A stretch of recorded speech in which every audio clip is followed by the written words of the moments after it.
Do you know how close America came to wiping out an entire state with its own nuclear bombs? In 1961, a B-52 crashed over Goldsboro, North Carolina, dropping 2 thermonuclear warheads that could have changed history forever. Stay until the end, because only then will you truly understand this story. January 24, 1961, the small town of Fairhope, North Carolina, sleeps under a warm winter sky. Cotton fields stretch into the darkness, and families like the Reeves rest in modest farmhouses. But 12 miles away, at Seymour Johnson Air Force Base, a Boeing B-52G Stratofortress, call sign Keep 19, prepares for a mission that will bring terror to this quiet corner of America. The Cold War is at its height. The US and Soviet Union are locked in a tense standoff, each side ready to unleash nuclear hell. To deter a surprise attack, the Strategic Air Command keeps B-52s in the air, 24/7, loaded with nuclear warheads. This is Operation Chrome Dome, a high-stakes game of cat and mouse. Keep 19 carries to Mach 39 thermonuclear bombs, each with a 3.8 megaton yield. For context, that's 250 times the destructive power of the bomb dropped on Hiroshima.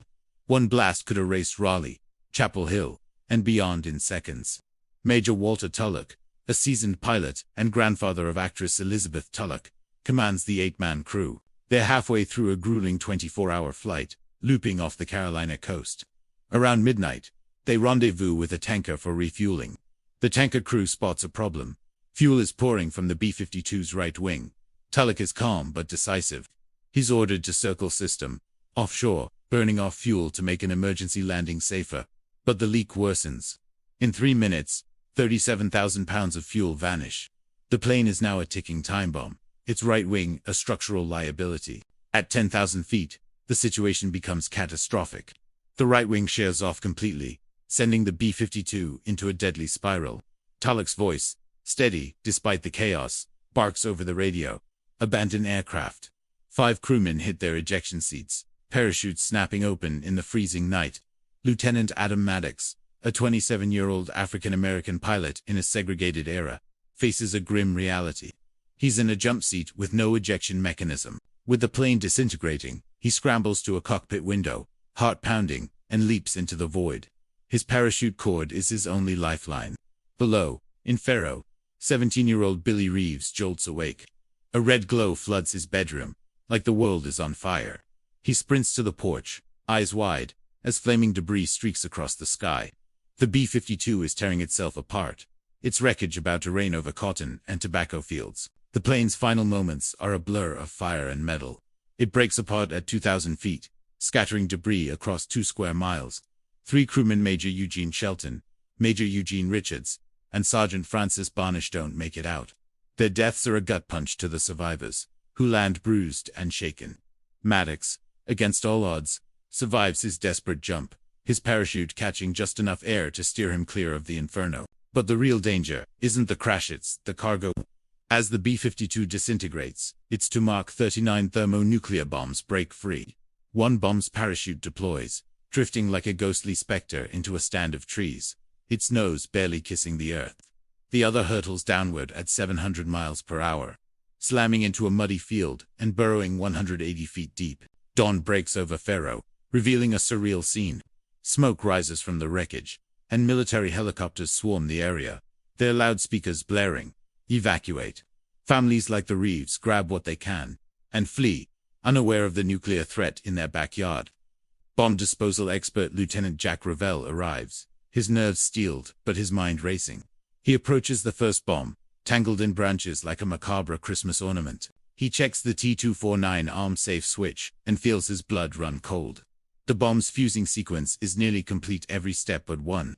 That single low-voltage switch is all that stands between Fairhope and a 3.8 megaton apocalypse. Revell's sergeant confirms the horror. "Lieutenant, it's on arm."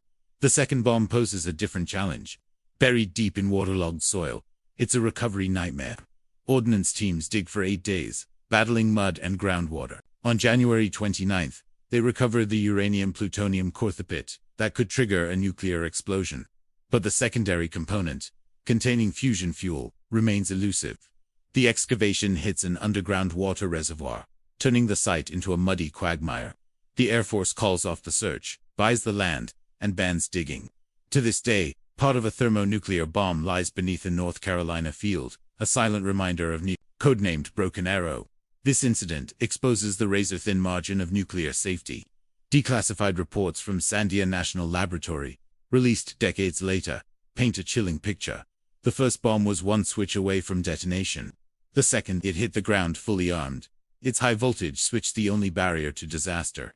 Official statements at the time insisted the bombs were never at risk, citing multiple safety features. But Secretary of Defense Robert McNamara later revealed the truth. It went through all but one step. The public was told they were safe, yet millions teetered on the edge of oblivion. The irony is stark. The US built these weapons to deter the Soviets, yet nearly unleashed them on its own soil. In Faro, life slowly returned to normal, but the scars linger. A circular patch of trees marks where the first bomb landed, its parachute tangled in the branches. Discolored dirt in a nearby field hints at the second bomb's resting place. Locals like Billy Reeves still find fragments of the B-52 twisted metal, bits of landing gear buried in the soil. Carlton Keene, a retired Air Force colonel who grew up nearby, recalls the fear. It could have killed my parents. The cancer rates would have been catastrophic. The military's silence bred distrust, as the full scope of the danger emerged only decades later through declassified documents. Amid the terror, stories of heroism shine. Lieutenant Adam Mattox, defying racial barriers and a lack of an ejection seat, survived a leap that should have been his end. His faith, he later said, carried him through. Lieutenant Jack Revell's steady hands disarmed a bomb that could have erased a state. Their courage, and a touch of luck or divine intervention averted disaster.